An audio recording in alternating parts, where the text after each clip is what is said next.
N K education channel पर सभी का बहुत बहुत स्वागत है।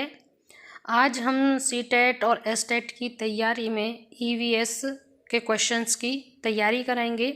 पर्यावरण यानी जो पर्यावरण का पोर्शन आता है टेस्ट में उसकी तैयारी कराएंगे, जिसमें हमने बहुत ही इम्पोर्टेंट जो पर्यावरण से रिलेटेड क्वेश्चंस हैं उन्हीं को आज कवर करने का कोशिश किया है। तो जैसे आप देख रहे हैं, पहला प्रश्न है, इंडियन रोबिन ब्रीड्स अपना घोंसला कहाँ बनाती है?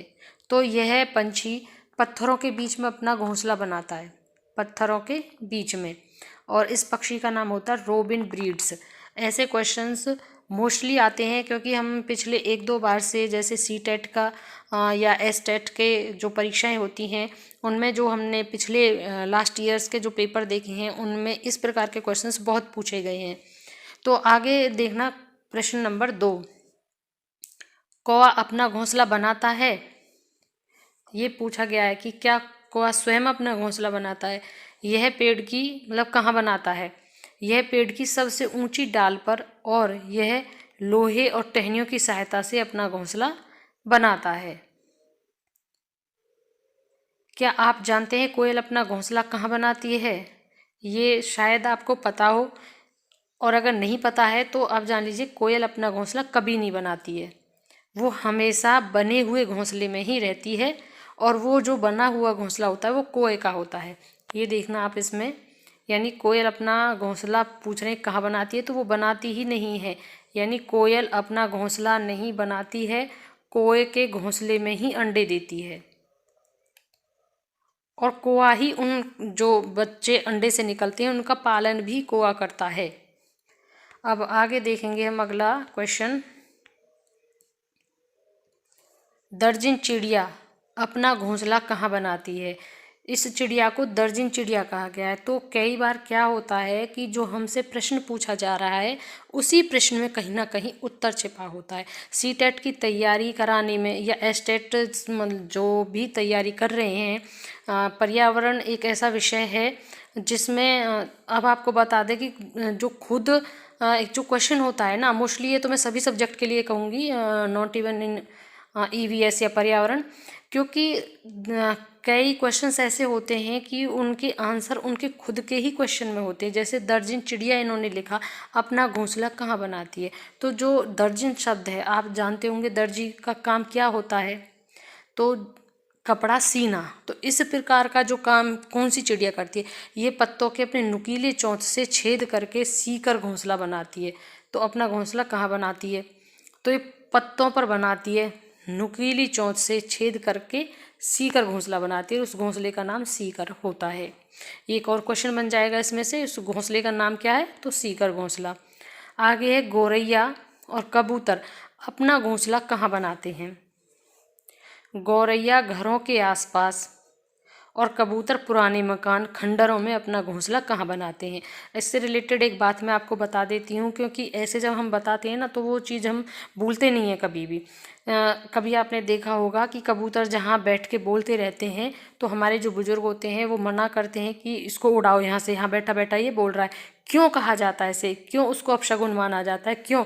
क्योंकि ये हमेशा ऐसी जगहों पर बैठना पसंद करता है जो घर पुराने होते हैं, खंडर हुए होते हैं, तो यानी वहाँ पर बहाली नहीं होती है, खुशहाली नहीं होती है। तो इसलिए कबूतर, अब आपको, मुझे उम्मीद है कि आप कभी नहीं भूलेंगे कि कबूतर कैसी जगह पे अपना घोंसला बनाता है।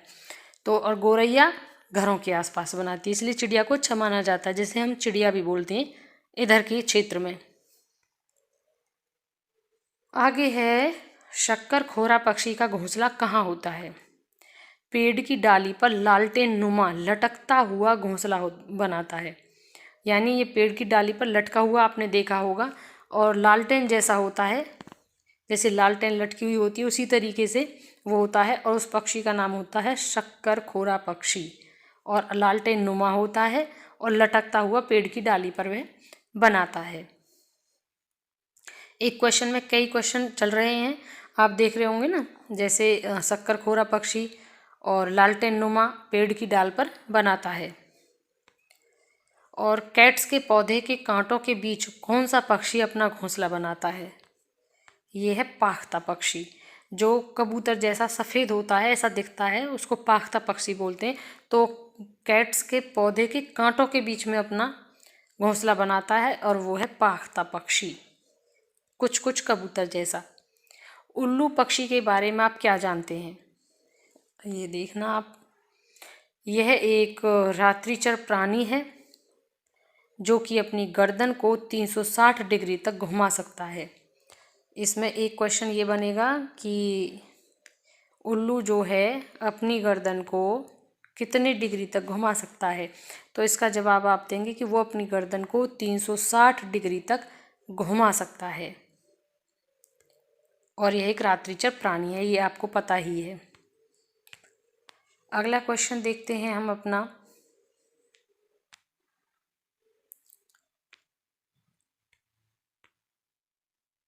कहाँ चला गया, एक मिनट। हाँ जी, यह है पंछियों को अपने पंखों से क्या फ़ायदा मिलता है? पंख उड़ने और सर्दी गर्मी से बचाने के लिए होते हैं। हम कई बार बहुत कुछ अलग सोच जाते हैं, लेकिन आप देखिए कितना साधारण प्रश्न का साधारण आंसर। पंछियों को अपने पंखों से क्या फ़ायदा मिलता है?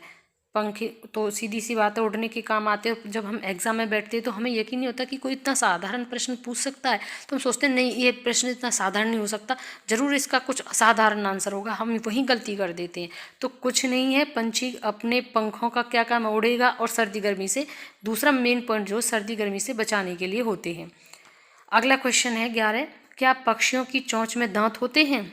तो उत्तर है नहीं, पक्षियों की चोंच में दांत नहीं होते। अगला क्वेश्चन है पक्षियों के हृदय में कितने कोष्ठ होते हैं? उसमें होते हैं 4 कोष्ठ। कितने? 4 कोष्ठ होते हैं। पक्षियों के हृदय में 4 कोष्ठ होते हैं। कौन से पक्षी नहीं उड़ सकते हैं? ये नोट कर लें, स्क्रीनशॉट ले लें। एएमयू, आप इसे यूनिवर्सिटी के नाम से भी याद कर सकते हैं, आपको आसानी होगी उसे याद करने में। कीवी, पेंगुइन और शुतुरमुर्ग, ये आपने आई होप सुने होंगे सभी। तो ये पक्षी नहीं उड़ सकते, जबकि ये पक्षियों की श्रेणी में आते हैं, लेकिन फिर भी ये नहीं उड़ सकते, इसलिए इनको अलग से ये प्रश्न बनाया जाता है कि कौन से पक्षी नहीं उड़ सकते। तो एएमयू, कीवी, पेंगुइन और शुतुरमुर्ग। अगला क्वेश्चन है पक्षी घोंसला क्यों बनाते हैं? सिर्फ अपने अंडे को रखने के लिए। देखो इसमें भी एक लॉजिक है। घोंसला एक घर होता है और हम सोचते हैं कि एक सुरक्षा के लिए घर होता है, रहने के लिए, सोने के लिए होता है कि कहाँ जाएं, लेकिन इन सब में से हमें मेन चीज़ को अलग करके पहचानना है, और वो मेन चीज़ है अंडे को रखने के लिए। क्योंकि प्रकृति का नियम है कि एक जीव की जिम्मेदारी है प्रकृति को, एक अन्य जीव को, प्रकृति को दे के जाना। तो वही मेन उद्देश्य जो प्रकृति का होता है, वही ये चीज़ है, ना कि सुरक्षा का, बल्कि अंडे रखने का इसमें होता है। अगला क्वेश्चन है पक्षियों की हड्डी कितनी मजबूत होती हैं? पक्षियों की हड्डी खोखली होती हैं, उनमें भरी होती है, वो बिल्कुल खालीपन से में होती हैं, और उनमें हड्डियां नहीं होती हैं। जो पक्षियों की हड्डियां होती हैं वो खोखली होती हैं, यानी मजबूत नहीं होती हैं। खोखली है तो सीधी सी बात है, होंगी नहीं, जब वो हड्डी है ही नहीं। तो पक्षी की आँखें कितनी तेज देख सकती हैं? पक्षी अपनी आँखों से 2 अलग अलग चीज़ें देख सकते हैं, जबकि मानव का क्या है कि वो एक ही डायरेक्शन में देखेगा। अगर एक पुतली उसने टेढ़ी की तो दूसरी स्वतः उधर ही होगी, लेकिन ये एक साथ 2 डायरेक्शन में देख सकते हैं। एक साथ 2 डायरेक्शन में पक्षी देख सकते हैं, अलग अलग चीज़ें देख सकते हैं। पक्षी अपनी गर्दन को क्यों घुमाते हैं? क्योंकि उनकी आँखों की पुतली घूम नहीं सकती, इसलिए वे अपनी गर्दन घुमाते हैं। क्योंकि हमारी आँखों की पुतली घूम जाती है, अगर हमें कोई अपनी साइड में चीज़ देखनी है तो हम गर्दन नहीं घुमाएंगे, बल्कि पुतली के घुमाने से ही देख लेंगे। लेकिन जो पक्षी होते हैं उनकी पुतलियाँ घूमती नहीं है, वो बिल्कुल स्ट्रेट रहती है, इसलिए वो अपनी गर्दन घुमा के उनको देखते हैं। अगला प्रश्न है चील, बाज और गिद्ध मनुष्य से कितने गुना देख पाते हैं? तो 4 गुना वो हमसे ज़्यादा देख लेते हैं। चील, बाज और गिद्ध मनुष्य से 4 गुना दूर का वो देख लेते हैं, मनुष्य की कंपैरिजन में 4 गुना। अगला क्वेश्चन देखते, बहुत इंपॉर्टेंट क्वेश्चंस हैं पिछले, और इससे अपने नेक्स्ट सेशन में हम करेंगे इससे रिगार्डिंग हिंदी का, और ऐसी तैयारी करने की कोशिश करेंगे कि आप इतने कम समय में, क्योंकि 21 जनवरी को ही एग्ज़ाम है, उससे पहले आप ज़्यादा से ज़्यादा कवर कर सकें। अगला क्वेश्चन देखना, रात में जागने वाले पक्षियों को चीज़ें कैसी नज़र आती हैं? तो जो पक्षी रात को जागते हैं उनको सफ़ेद और काली, सिर्फ 2 कलर में ही दिखाई देती हैं उनको चीज़ें।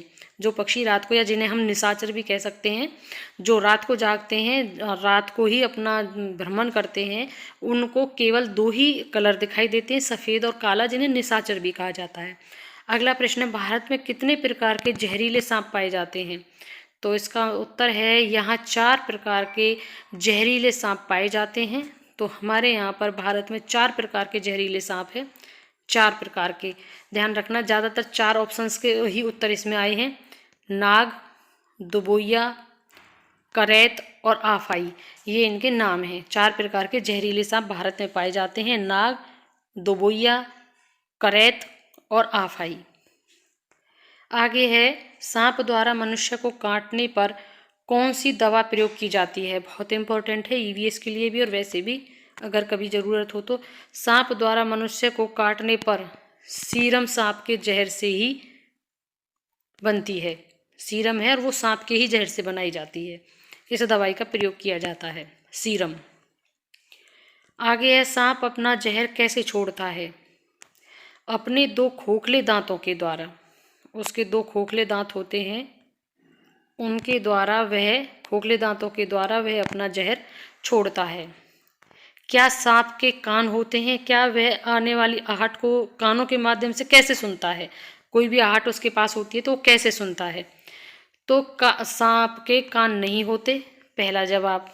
सांप के कान नहीं होते, सिर्फ वो इस तरीके से बने हुए दिखाई देते हैं, लेकिन वो क्रियाशील नहीं होते। बाकी जो ज़मीन में कंपन होती है, जैसे ही कोई चीज़ चलती है तो ज़मीन में जो कंपन होती है वो उस कंपन को महसूस करते हैं और कंपन के माध्यम से ही सुनते हैं, कंपन के माध्यम से सुनते हैं। सांप के दांत कैसे होते हैं? सांप के दांत कैसे होते हैं? नुकीले, पर वह कोई चीज़ को चबाता नहीं है, अपितु निगल जाता है। सांप के नुकीले तो होते हैं दांत, लेकिन वो सिर्फ चीज़ों को चबाता नहीं है, उन्हें केवल निगलता है। ये ध्यान रखना है आपको, चबाने के लिए नहीं है, निगलता है, वो सिर्फ बाइट के लिए है उसका। आगे है, क्या आपको पता है गिलहरी हमेशा कुछ ना कुछ चबाती क्यों है? इसका उत्तर है, क्योंकि गिलहरी के दांत हमेशा बढ़ते रहते हैं।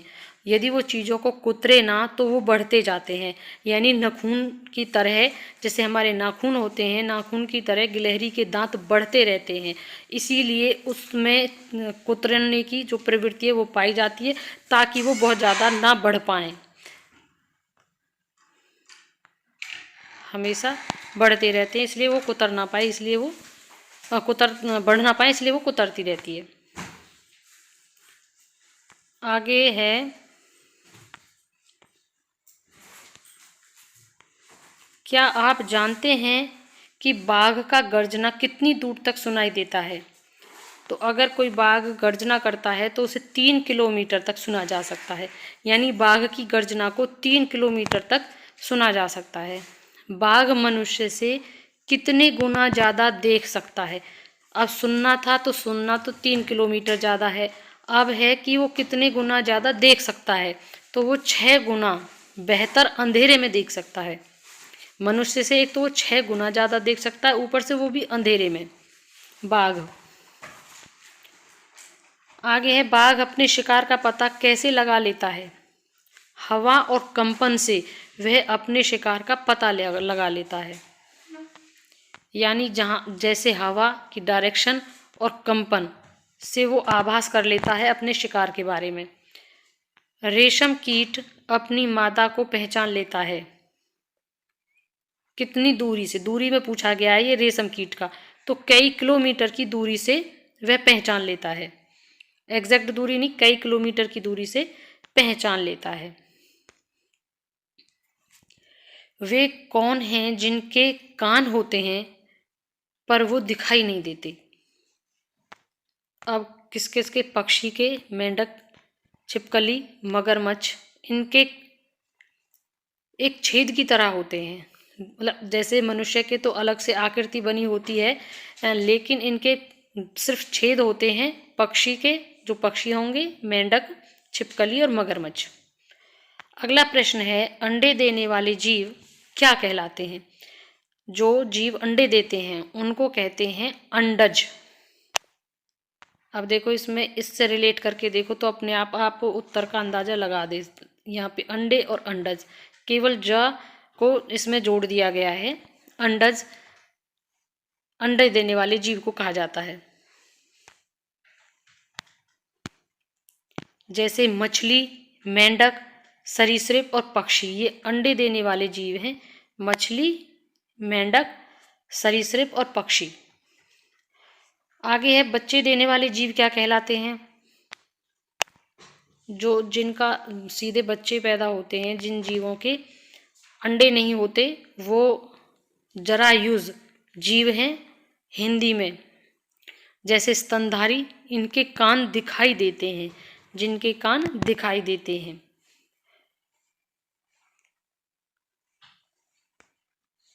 आगे है, गाय के दांत किस प्रकार होते हैं? आगे के छोटे और पीछे के बड़े चपटे होते हैं। आगे के छोटे होंगे और पीछे के बड़े होंगे, और वो बड़े होके भी चपटे होंगे। आगे अपने क्वेश्चन देखते हैं, 2 क्वेश्चन और हैं हमारे अभी। बिल्ली के दांत कैसे होते हैं? तो बिल्ली के दांत नुकीले, जिससे वह आसानी से मांस को फाड़ सके। अगला क्वेश्चन, कौन पानी नहीं पीता? कंगारू और चूहा कभी पानी नहीं पीते। ये बहुत नॉर्मल क्वेश्चन है, लेकिन हम कई बार इन पर ध्यान नहीं देते हैं कि कौन पानी नहीं पीता। कंगारू और चूहा कभी पानी नहीं पीते। आज का पर्यावरण में इतना ही। नेक्स्ट क्लास में फिर अगले क्वेश्चंस के साथ मिलेंगे। वीडियो को अंत तक देखने के लिए thank you and thanks for watching.